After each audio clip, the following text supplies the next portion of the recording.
O indivíduo, nesse momento de sua evolução, não tem condições de praticar esse amor desinteressado. E penso, conforme você nos apresenta, talvez daqui a 1000 anos isso possa ser alcançado. O que diz? Não, eu digo que uma semana. Daqui a 1000 anos já desencarnamos, reencarnamos. Há muito mais deste amor do que parece. Ocorre que a semelhança de uma pérola, ele se encontra incrustado na concha, na ostra, e muitos não vemos. Há pessoas notáveis nesta atualidade no planeta terrestre. Sempre nos chamam a atenção aqueles que são de natureza pública, aqueles que atingem um alto patamar. Quantas mães abnegadas, quantos pais devotados, que vivem em função do desenvolvimento dos seus filhos, que dão a vida em trabalho estafante, sem queixa, numa renúncia comovedora. Quantos amigos realmente devotados, cheios de abnegação. Quantos indivíduos que contribuem a benefício de outros, sem que os outros o saibam. Quantas Madre Teresa de Calcutá, somente que não são famosas. Quantos venerandos Francisco Cândido Xavier, na mediunidade, das casas espíritas modestas, sem rotulagens nem aristocracia, sem academicismos, trabalhando em favor das entidades desencarnadas em grande sofrimento. Quantos médiuns crucificados, na renúncia e nas dores íntimas, dedicados à caridade, sem queixa. Quantos cientistas correndo risco de vida, especialmente os infectologistas e experiências de laboratório, lutando contra vírus cruéis que penetram no organismo e diluem-no. No entanto, sem receberem qualquer tipo de remuneração, senão as parcas moedas para a sobrevivência. E quantas pessoas estão construindo bem?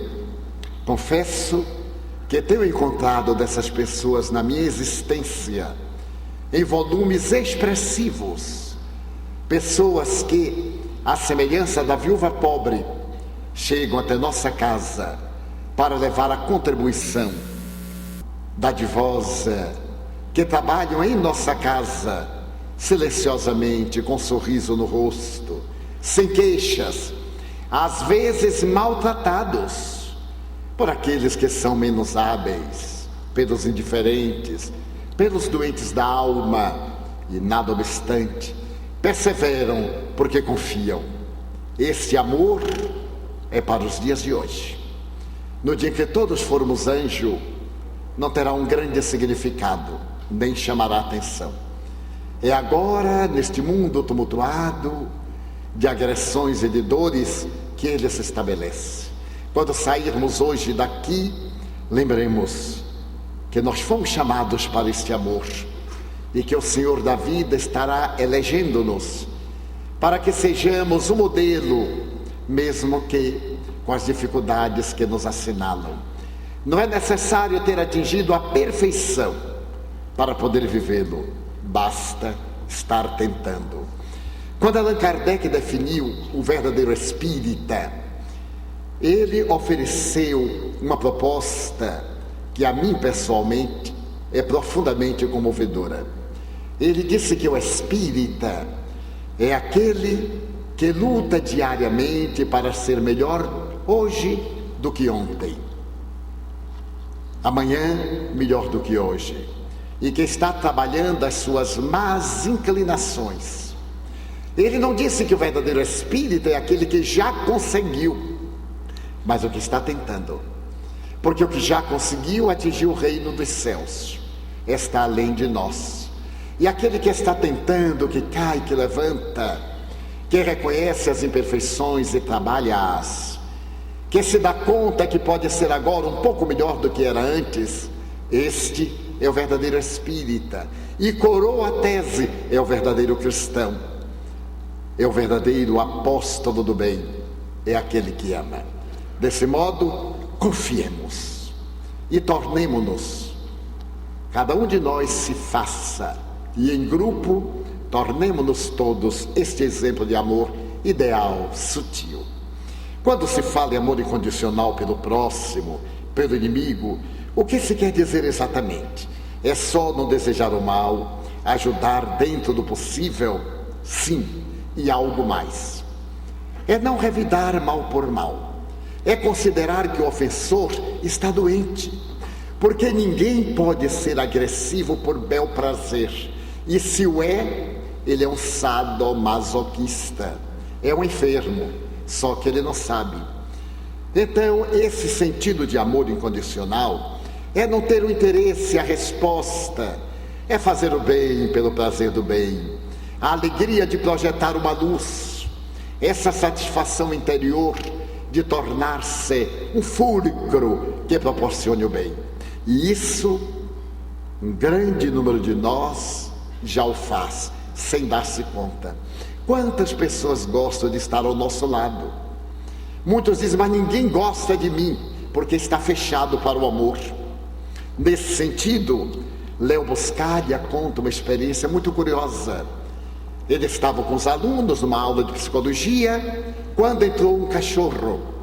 E os alunos, rapazes e moças, ficaram sensibilizados. Um passava a mão na cabeça do cachorro, o outro dizia uma palavra, alguém começou a ladrar como se fosse o cachorro, e uma moça disse assim: entra o cachorro aqui, todo mundo é carinhoso com o cachorro. Eu estou aqui na sala há muitos meses, ninguém nunca teve uma boa palavra para mim. Para o cachorro, sim. Então alguém disse, porque o cachorro entrou aberto, rindo, a gente agradou e ele aceitou, e você está sempre enfesada. Então a gente tem medo de falar com você. Quando a gente se aproxima, você se fecha, é autossuficiente, é dominadora, é poderosa. Então fica com o seu poder e nós vamos ficar com o cachorro. Olha que sutil. É mesmo. Às vezes nós parecemos tão completos, tão maravilhosos, tão cheios de nada, que os outros dizem, nossa, nem me aproximo daquele balão, porque se furar, estoura. Mas quando nós estamos receptivos, todo mundo se acerca, às vezes até para nos agredir, às vezes para nos falar com ironia. Pessoas me dizem, olha, eu não vou ficar aí não, porque vão fotografar, eu não sou importante, com ironia comigo. Eu digo, pois é, eu também não sou, mas o povo me dá importância, o que é que eu vou fazer? Aí eu fico importante, eu sei do meu lugar. Mas alguém diz, posso tirar uma foto? Eu digo, pode. Não, não tire não, que eu não sou importante. Tire quantas quiser e venda, depois me dê o dinheiro. Porque eu sou órfão de pai e mãe, coitado. Então necessito de ajuda. Estejamos abertos ao amor. E o amor virá ciciar a sua melodia aos nossos ouvidos. Então, este amor incondicional é exatamente estar aberto. Sempre que possível, seja você quem disputa o prazer de ser bom. Olha que coisa, a grande maioria diz assim, pouco me importa, que saia com raiva de mim. Está doente. E como o estado real da humanidade não é doença, é saúde, imitemos os saudáveis.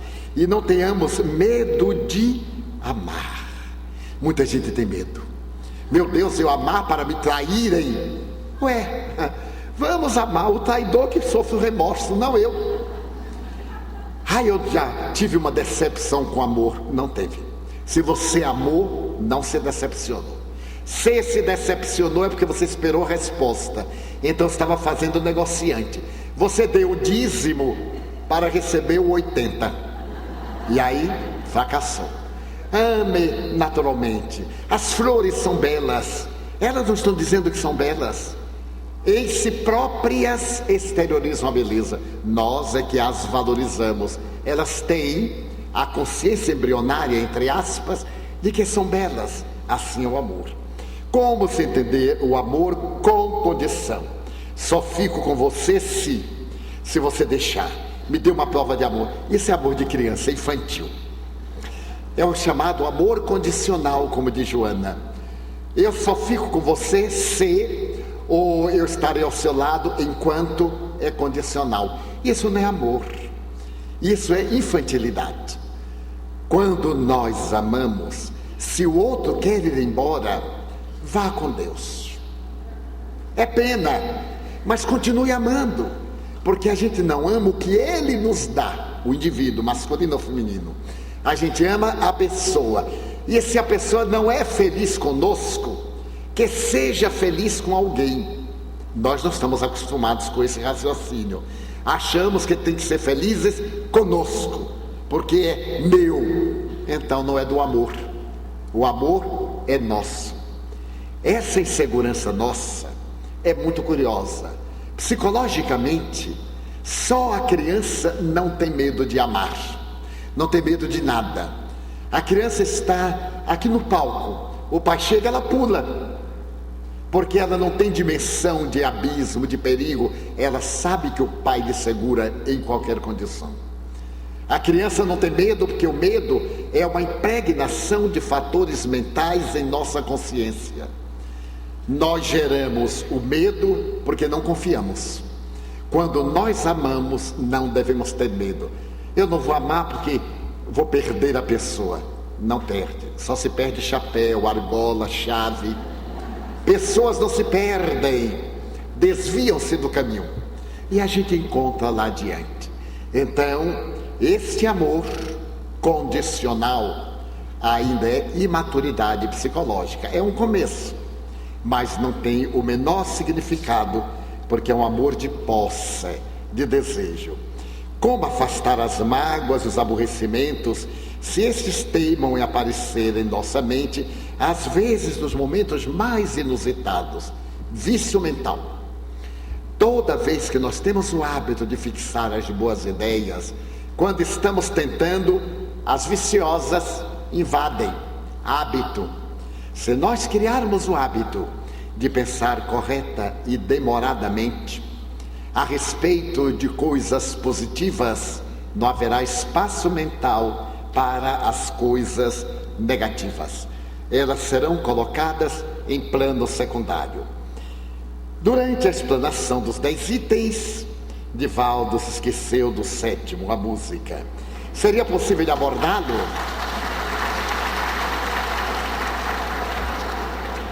Vários falaram sobre isto e agradeço. É sinal que estavam acompanhando.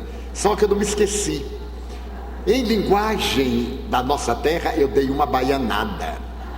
Isto é, eu transferi o 7º, a música, para a abertura do próximo módulo, quando estaremos nos preparando para a meditação com o fundo musical. Eu voltarei a ele sim. Muito obrigado por terem acompanhado. Como solucionar a perda de um ente querido por meio de uma tragédia através do amor? Se essa tragédia foi através do amor, foi amor dos sentidos. Porque o amor não proporciona tragédia, o amor liberta. Mas quando são paixões que escravizam, então o amor é muito tormentoso. Faz um largo período. No tempo que eu visitava cemitérios, agora com os anos pesando, eu já me poupo um pouco. Havia acontecido um caso que abalou a cidade do Salvador e também algumas pessoas da cidade do Rio de Janeiro. Uma jovem muito bela, de tradicional família, foi tomar um curso com o professor de música. Ele era um artista e ela uma alma sensível. Inevitavelmente, ela ao piano e ele ao violino, terminaram por encontrar-se no lugar comum da música e apaixonaram-se. A família, vinculada a graves tradições, resolveu mandá-la estudar na Europa, rompendo este vínculo. E ele descobriu onde ela se encontrava. Foi então ao país em que ela estava e reataram o sentimento de amor. Voltaram e foram residir no Rio de Janeiro. O impositivo do desespero da família foi tão grande que os dois fizeram um pacto de amor, um pacto de loucura, e suicidaram-se. Os jornais noticiaram na época E eu achei aquilo tão doloroso, tão terrível, estando no Rio de Janeiro e indo ao cemitério São João Batista para levar o corpo da genitora de uma amiga muito querida. Depois de ver aquelas cenas que se desenrolam no cemitério, é um palco vivo de destinos. Muitas coisas que não foram solucionadas aqui no plano físico continuam em litígio no cemitério ou em outros lugares. Mas ali eu via entidades profundamente vinculadas aos despojos materiais. Quando de repente eu escutei uma música muito bem tocada nas delicadas cordas de um violino e um canto muito triste. Fui na direção, por certo guiado pelos bons espíritos, e vi sentado sobre um túmulo de mármore um homem que tocava o violino, e ao lado dele uma jovem ajoelhada com as marcas do tóxico que ingeriu. Então o espírito Joana de Ângeles me disse: é o casal da tragédia, somente que entre eles há um abismo, estão tão próximos, e como optaram pela destruição do corpo, não se veem.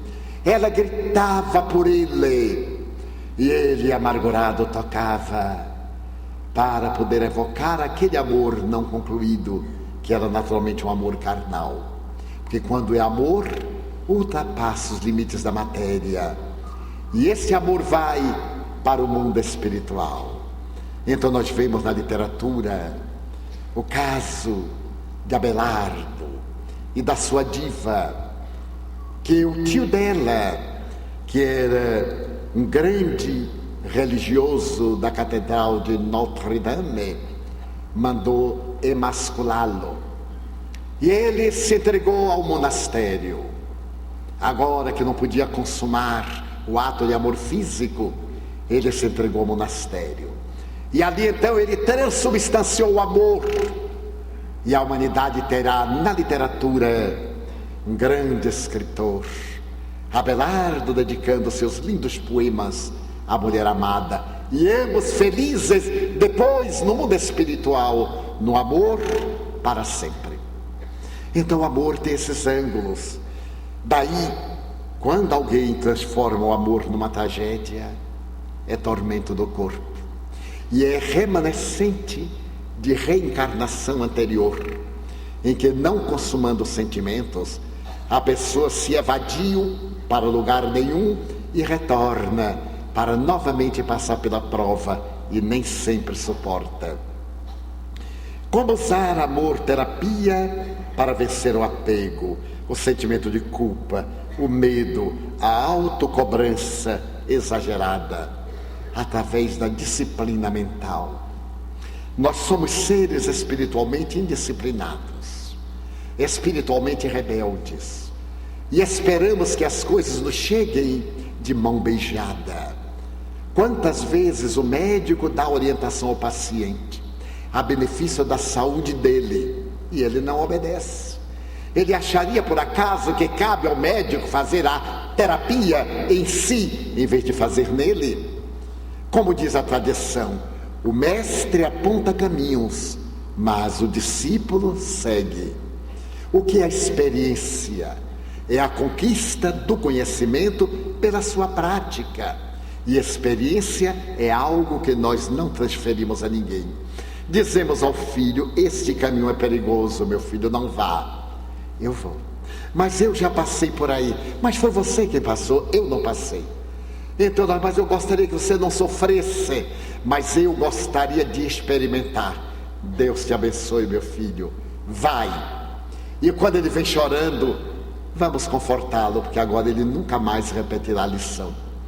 Então, nesses casos, o amor terapêutico nós deveremos ir aplicando suavemente em nós próprios, fazendo trabalho, criando novos paradigmas, exercitando-nos, tentando mais uma vez, repetindo, caindo e levantando. Eu sempre acho que uma das coisas muito difíceis de ser aprendidas é o hábito de falar corretamente.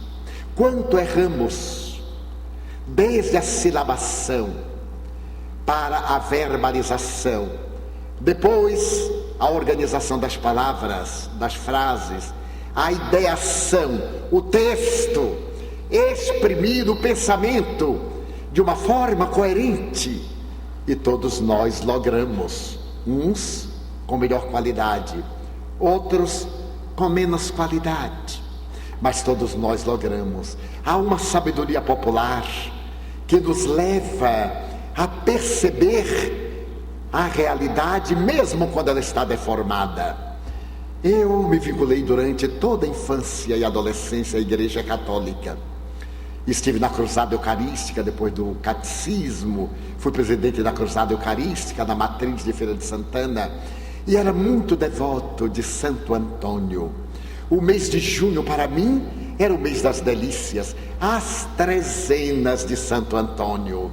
Cheguei até a realizá-las em casa e havia padrinhos, porque cada dia alguém era o beneficiário e mudava o altar, feito em papel crepom, com lindas rosagráceas de papel crepom, com Santo Antônio na barca, que era um cacho de ouricuri. Enfim, Santo Antônio entrando nos céus. E nos dias máximos, no dia 13 de junho, normalmente era um padrinho que tinha melhores recursos, o altar era decorado, e nesse dia nós orávamos graças a uma senhora que era a maior rezadeira de Feira de Santana. Ela era tão especial que todos nós nos ajoelhávamos. Ela ficava sentada numa cadeira, porque era assim, aquele vulto importante.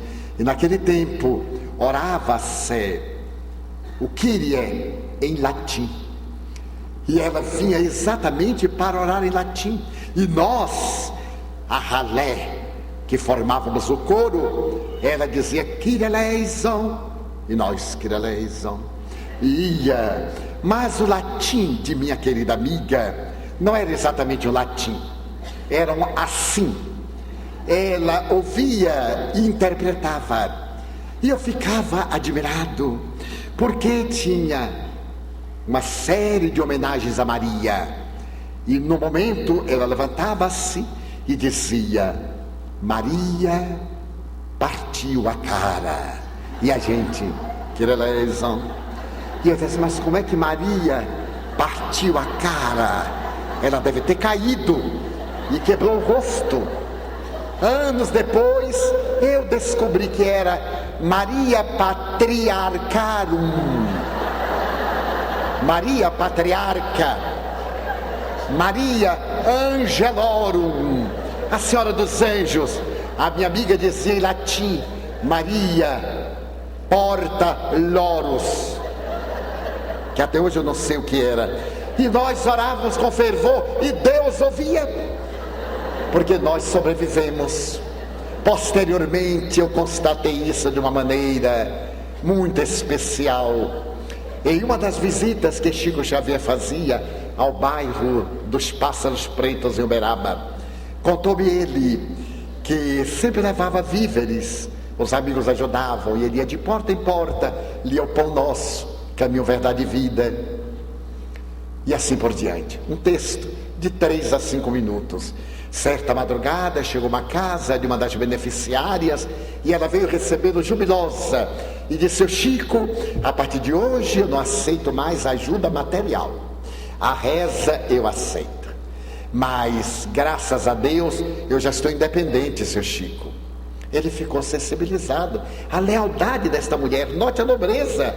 Morava no mesmo lugar, numa miséria franciscana, renunciava a receber aquela cestinha básica, que nem era cesta nem era básica, aquelas coisinhas de nada. Chico então perguntou: mas por que, minha filha? Você precisa? Não necessito mais. Desde que eu me tornei devota do senhor Alípio Barçante, que eu não necessito mais. Então um dia eu encontrei a fotografia de seu Alípio Barçante. Eu pus a mão e disse: seu Alípio, tenha misericórdia de mim, ajude-me. E ele me ajudou, até emprego eu achei, seu Chico. Então dei o meu farnel a pessoas mais necessitadas. Olhem que expressão de amor. Chico ficou impressionado e perguntou: Alípio Barçante? É um espírito muito bom aqui do Triângulo Mineiro. Chico disse: meu Deus, quem será? Então Emmanuel sugeriu-lhe: peça-lhe a fotografia. Chico disse: minha irmã, será que seria muito pedir-lhe para mostrar a fotografia de seu Alípio Barçante? Não, seu Chico. Ela correu lá no quarto e voltou com um envelope com o selo e com o carimbo. Olha aqui, seu Alípio. Chico olhou, era o selo de Allan Kardec. Aí Chico disse: é este, minha filha? É. Eu boto a mão em cima dele. Seu Alípio Barçante, ajude-me. Aí Chico perguntou: mas quem será Alípio Barçante? Emmanuel disse: é Eurípides Barçanufo. Ela punha a mão em Allan Kardec, chamava por Alípio Barçante e Eurípides atendia. Notem o triângulo do amor. Ela olhava a pessoa errada, pronunciava um nome que não existe e o dono socorria. Pode haver nada tão notável como essa arte da comunicação, assim também a nossa comunicação com a divindade. Às vezes eu ouço preces tão enroladas que nem Jesus entende. A pessoa faz aquela prece, diz aquelas palavras, elogia bastante ele, como se ele precisasse, e nem ele entende, nem a pessoa está pensando nele, está preocupada com a gramática, quando basta dizer assim: ah, meu Senhor, eu aqui estou. Ele sabe. E nós, por necessidades, então, encaminhamos os vários tipos de pedido. Daí, vamos treinando o nosso desapego. Vamos olhar a pessoa amada e dizer: vai morrer. O corpo, provavelmente eu antes, ou a pessoa antes de mim. Então eu vou amar o ser e não a forma. Porque se eu me for antes, não virei perturbar. E se o ser querido for antes, não me atormentarei. É um desapego. Se temos algum sentimento de culpa, trabalhemos. Quem é que não erra? Todos nós erramos. Vamos superar o sentimento de culpa pelo sentimento de certeza. Estamos reabilitando. E se temos medo, vamos confiar em Deus. Eu me lembro da prece infantil: nas tuas mãos me deito, da tua mão me desperto. Nas tuas mãos eu sigo, dá-me um bom dia ou uma boa noite. Na oração infantil. Então o amor traduzirá os nossos sentimentos e nos dará as respostas. Como trabalhar a insegurança para que deixemos de preocupar-nos com a opinião alheia? Por favor, fale sobre o tema. Nós temos uma preocupação com a opinião alheia. Devemos respeitar a opinião alheia, porque nós vivemos em sociedade. Somos animais gregários. E na condição de animais gregários, necessitamos do apoio uns dos outros. Então devemos respeitar a opinião alheia. Não temer a opinião que façam de nós. Porque cada qual nos vê conforme a sua capacidade. E não consoante a sua própria ótica. É necessário que nós tenhamos autoconfiança, que façamos o nosso trabalho com segurança, sem nos permitirmos o aplauso ou a censura dos outros. Quando nós fazemos algo para poder brilhar, para poder estar no topo, então a opinião alheia é muito importante, porque ela dá ibope. Mas se nós fazemos pelo prazer de fazer, essa opinião é de insignificante significado, porque nós não estamos procurando qualquer ibope, nós estamos fazendo por fazer. Então vamos treinar. E quando alguém tiver de nós uma opinião que não corresponda, fiquemos alegres. Sendo eu uma pessoa pública há mais de 60 anos, é claro que dizem coisas que eu nunca pensei, e dizem-me, a mim diretamente, coisas que eu teria falado e que jamais me ocorreram, a tal ponto que eu fico em dúvida. A pessoa me diz com tanta certeza: porque naquele dia que você fez tal coisa, ele vai ver que eu fiz. porque eu não me lembro. E a pessoa lembra. E eu digo, então não foi intencional, mas eu sei que não fiz, porque eu tenho dimensão da minha própria existência, senão eu seria uma pessoa que não tem condições autossuficientes para desempenhar uma tarefa.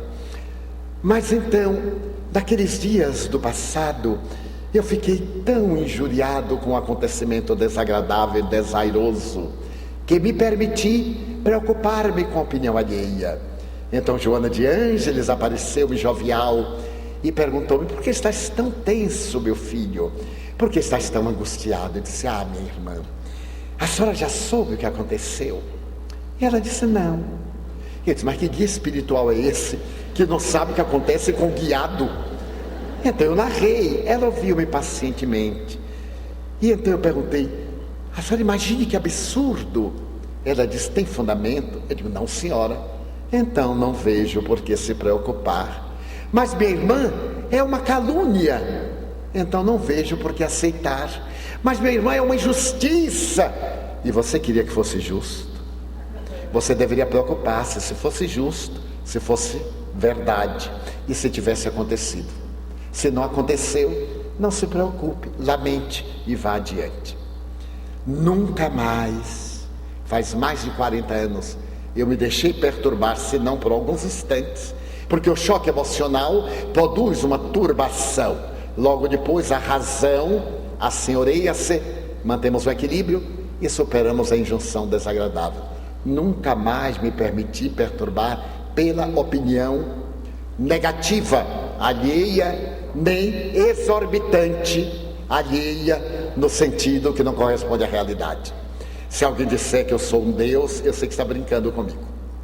Ou que a pessoa é míope, ou que a pessoa é desequilibrada. Mas se disser também que sou um bandido, sei que a pessoa deve estar doente. Então nem me entusiasmo com o elogio, nem me aflijo com a censura ou a perseguição gratuita. E tomo como modelo Jesus. Minhas amigas e meus amigos, o Espírito Amélia Rodrigues, que fala muito sobre o Evangelho, diz que a época de Jesus, quando um criminoso era levado para o suplício, havia um pretor que proclamava de quando em quando: se alguém tem algo a benefício do condenado, que eu diga antes que seja tarde demais. E ninguém, uma pessoa sequer, levantou-se para dizer: mas ele é um justo. Quantos foram os beneficiados? Recordemos a parábola dos 10 leprosos, a cura que está no sentido figurativo. Quando volta um para louvá-lo, e ele pergunta: não eram 10 os leprosos, os que foram curados? Aonde estão os 9? Os ingratos tinham ido buscar a lepra de volta, porque eles preferiam o estado do leproma ao estado da pureza. E Jesus compreendia. Então eu tomo como modelo, como o Evangelho segundo o Espiritismo recomenda, toma-o como teu modelo. E é claro que tenho muita dificuldade, mas eu tomo como modelo e me reconforto, dizendo: apesar disto, eu vou viver. E a pessoa constatará que está equivocada. Isso me dá uma sensação de paz, de prazer, que me tira o que possa representar a mágoa, o ressentimento. É tão natural que hoje eu contemplo pessoas que me são inamistosas, que se referem pejorativa, negativamente sobre mim, que escrevem sobre mim, e acho perfeitamente natural, porque da mesma forma que eu me permito ter um conceito a respeito de alguém, alguém tem o direito de formular o seu conceito a respeito de mim. A vida é tão bela que ela nos enriquece de amor. Certo dia eu estava olhando na internet, o que me é muito raro por falta de tempo, e então eu entrei numa sala, as salas da internet, e uma pessoa falava sobre mim de uma maneira rude, agressiva, e comentava que tinha ido a uma conferência minha e detestou direito que a pessoa tem. Saiu revoltado, nem chegou ao fim. Portanto, foi um erro técnico, porque não podia saber o que é que eu ia dizer no fim. Teria que me ouvir até o fim, porque é a proposta técnica apresentada por Karl Marx, a tese, a antítese, a conclusão. Nós temos aqui uma colocação perfeita de pensamento lógico. Se a pessoa não ouviu até o fim, precipitou-se. Aquilo me produziu um choque, porque eu me lembrei da conferência, pelos poucos dados, e a pessoa dizia aquilo com rancor. Muito bem, passei e esqueci-me. Na mesma semana, eu estava em Santo André, em um dia que eu dedico para atender as pessoas, e fazia uma fila muito grande no estado de São Paulo, na creche Amélia Rodrigues, e passava fila quando veio um rapaz com um grupo de jovens e me disse: Edivaldo, nós somos aficionados à internet, fazemos parte de uma sala. Eu lembrei-me e redarguí: você aceitaria uma proposta, meu filho, um conselho de uma pessoa mais vivida do que você? Oh, sim, nessas salas abordem temas edificantes, procurem falar a respeito do que pode projetar o espiritismo, evitem censuras. Quando há algo desagradar, dirija-se à pessoa que gerou a situação. Não torne público o escândalo. Feridas devem ser cuidadas com carinho, porque transandam odores pútridos. Cadáveres, quanto mais removidos, mais putrefação exala. Estou lhe dizendo isto porque nesta semana, eu não sei como eu entrei numa sala, eu não entendo, eu nem sei abrir direito o computador, e encontrei uma discussão em torno de mim, e a pessoa dizia isso, dizia aquilo. Eu lamentei, primeiro, porque não era verdade. Depois, porque a pessoa não fez o juízo correto, não teve a coragem moral de ouvir a palestra até o fim para ver minhas conclusões. Porque, tecnicamente, uma conferência é constituída de 3 etapas. A primeira etapa, a apresentação do tema. A segunda etapa, discussão do tema. A terceira etapa, conclusão do tema. E quando estava na discussão, ele então se aborreceu, porque certamente alguma coisa o atingiu, e ficou furibundo, e me atacou na rede, como é muito comum. Então, que resultou isto? Desmoralizar-me? Não adianta, porque ninguém pode apagar esta vida tão longa. Ela está inscrita, queira-se ou não se queira, nos anais do movimento, que eu sirvo desde tempos históricos, desde os anos de 1940. Eu notei que o rapaz ficou muito pálido, começou a tremer, e então eu disse assim: aceite o conselho de um velho amigo. Ele disse: Edivaldo, aquela pessoa era eu. Fui eu quem falou do senhor. O senhor me perdoa?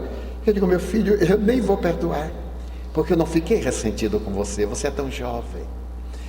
Quando eu li, eu pensei em tratar-se de uma pessoa de maior idade, você é tão inexperiente. Permite-se esses arroubos. Eu também já fui jovem. Agora vamos dar-nos um abraço e vamos começar tudo de novo. Seu Edivaldo, sabe por que eu fiz aquilo? Eu fiquei com raiva do senhor. Ele disse: mas por que, meu filho? Eu exteriorizei alguma coisa? Exteriorizou. Eu fiquei magoado de o senhor, palavras dele, falar tão bem. Consegui sensibilizar as pessoas.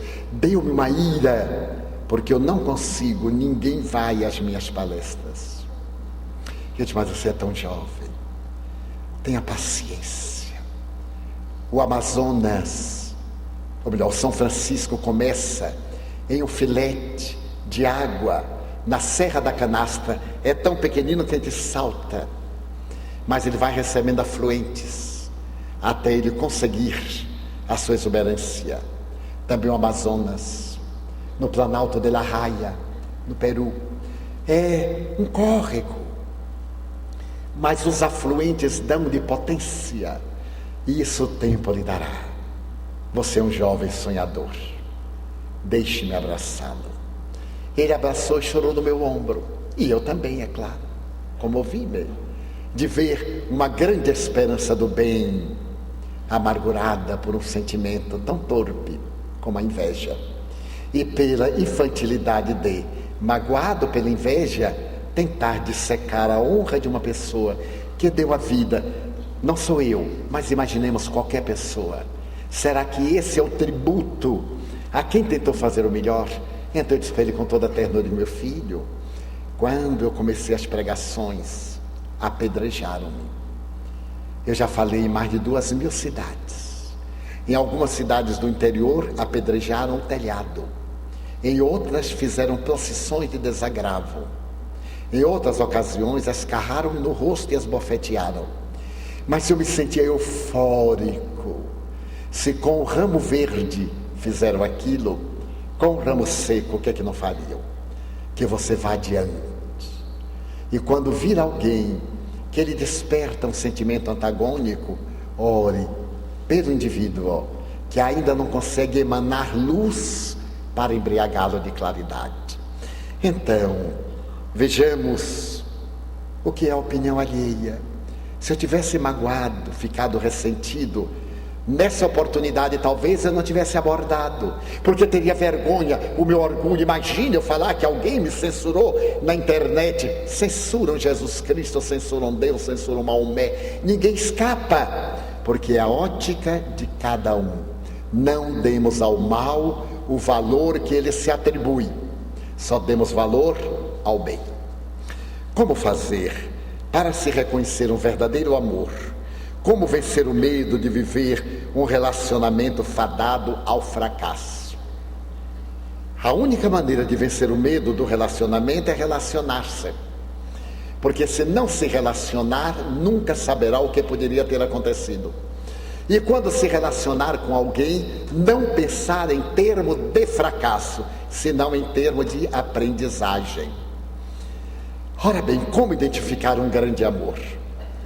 Do ponto de vista sexual, do ponto de vista total, do ponto de vista pleno, visualizemos um amigo. Visualizemos se a pessoa está atrás do nosso corpo ou se está atrás de nós, que somos o ser.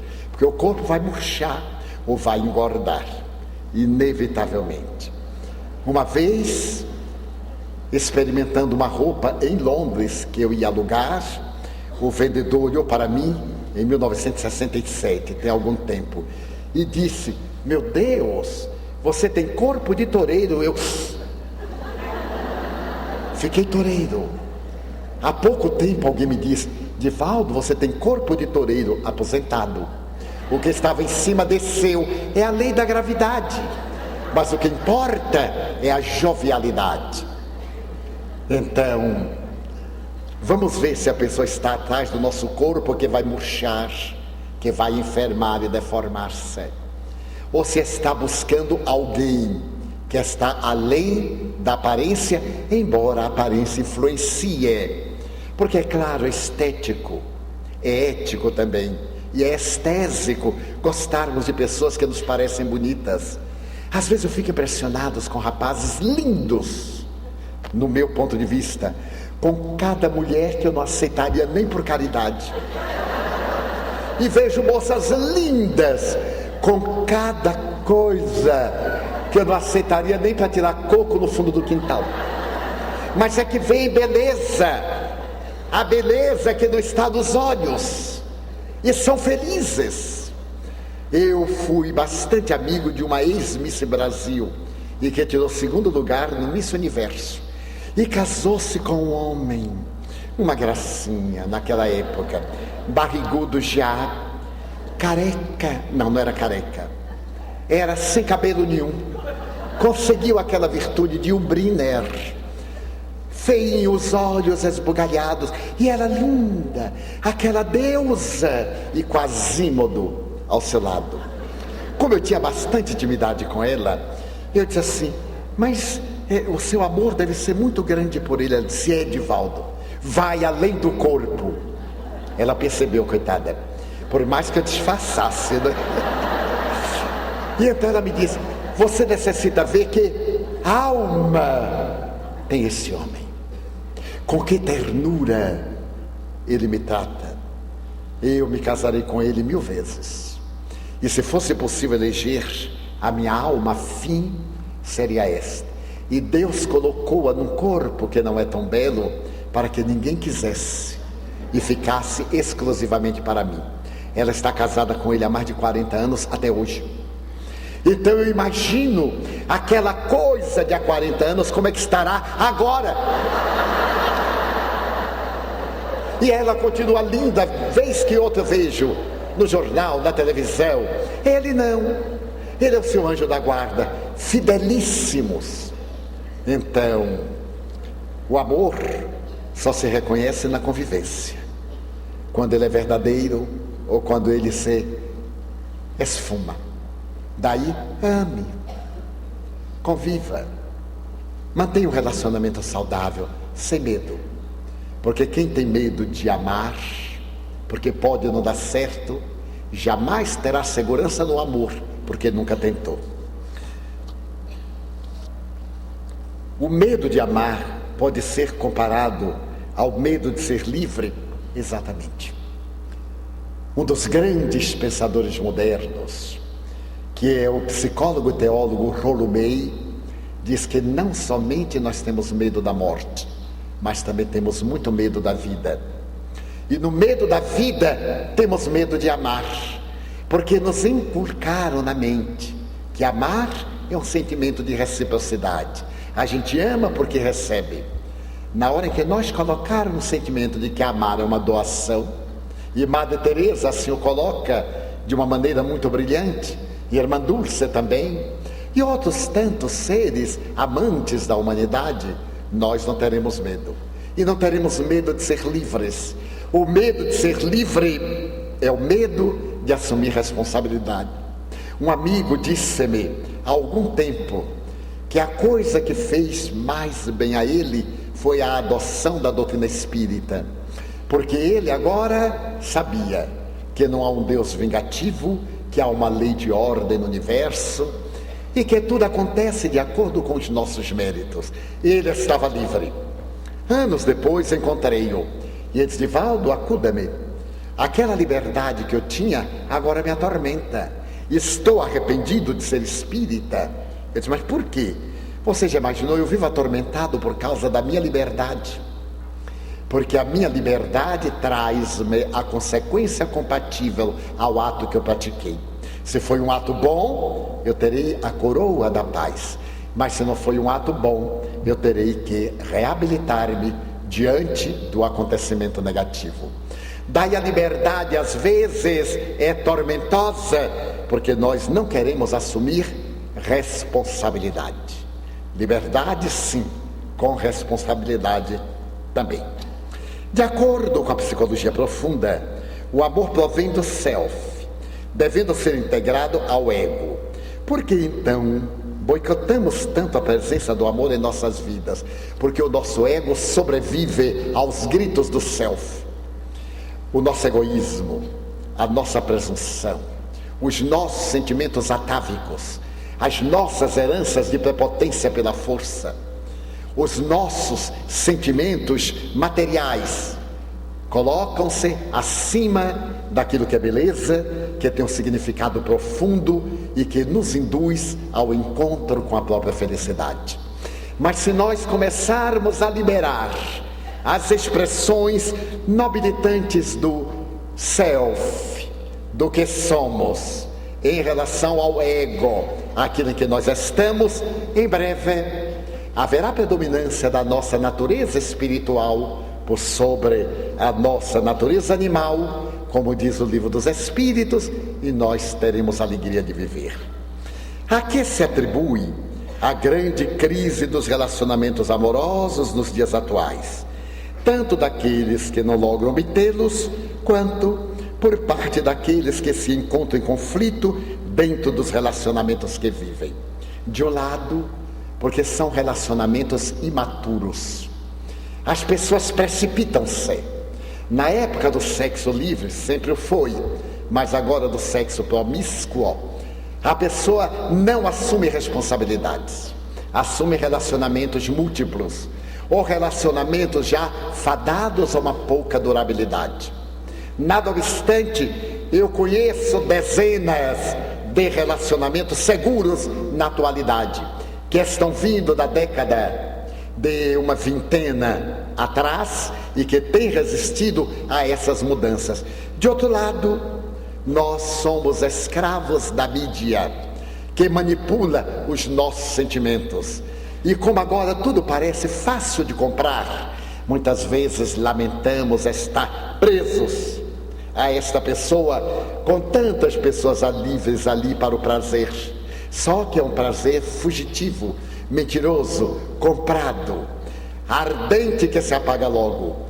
E este é um prazer tranquilo, responsável, compensador. As pessoas imaturas fazem conflito. Quantas pessoas da minha idade estão atormentadas em substâncias químicas para poder aproveitar o quê? Já acabou. Como dizia Cícero, uma das maiores bênçãos do sexo, dizia Marco Túlio Cícero no seu livro A Velhice, o grande poeta latino do século I a.C. Uma das grandes vantagens é a superação dos tormentos sexuais.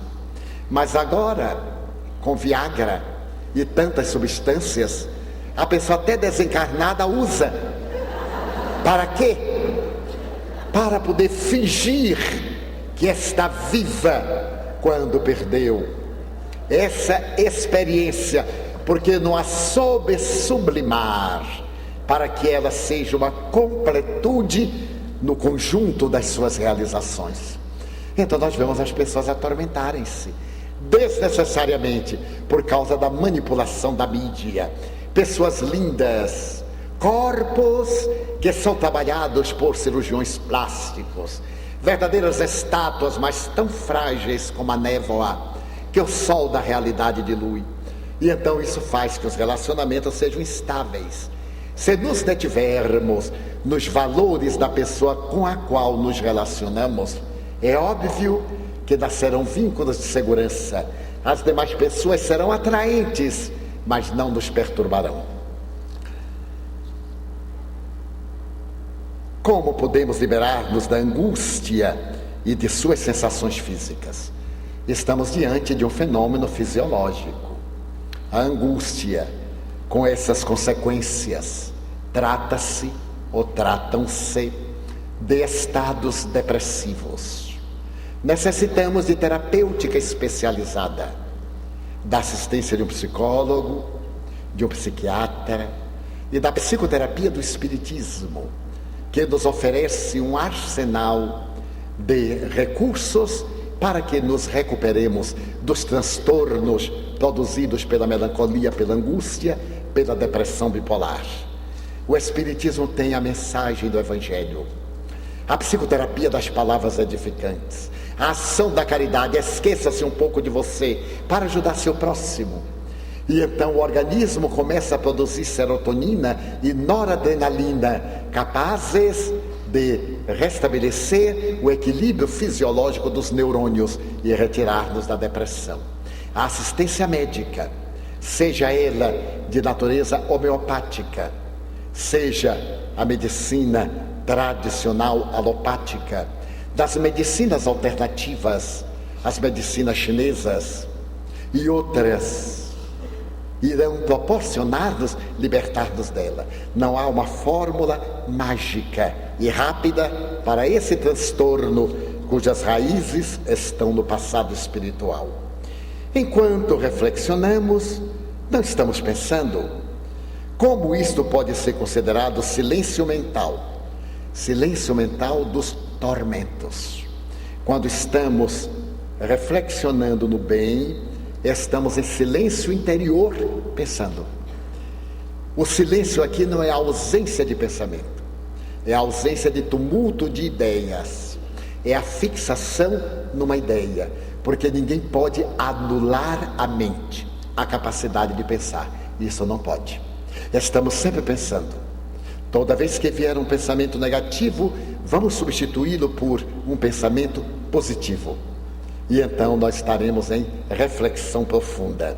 Acho muito difícil conseguir essa paz mental que acredito ser o silêncio dessa natureza. Tem alguma técnica que possa ajudar? Tem. A repetição por 21 dias. Começando com dificuldade, tentando, repetindo, tentando, criando hábito. Não estamos acostumados. Era o mesmo que eu dizer a alguém, por favor, toque aqui no teclado. Ah, mas eu nunca toquei, eu não vou conseguir nunca. Tente. Aprenda. E no fim do ano estará tocando. Tudo tem a sua técnica, que é a experiência do fato. Como vivenciar e internalizar o auto-amor, através também de um trabalho de autoimagem. Superarmos os nossos conflitos ancestrais, aqueles que nos atormentam desde priscas eras, aquela necessidade autopunitiva que nós temos de estar sempre julgando-nos, punindo-nos, sacrificando-nos. E um dos recursos mais belos que eu conheço chama-se a oração. Quando nós mergulhamos no oceano da oração, valorizamos-nos, porque na condição de filhos de Deus que somos, há uma interação entre a criatura e o Criador, e por consequência há uma vinculação profunda que nos valoriza. Sempre digo, eu sou filho de Deus, e para mim é uma alta honra ser filho de Deus. Não sou melhor, não sou pior do que ninguém, sou apenas filho de Deus. Teremos o nosso intervalo de meia hora, estejam à vontade.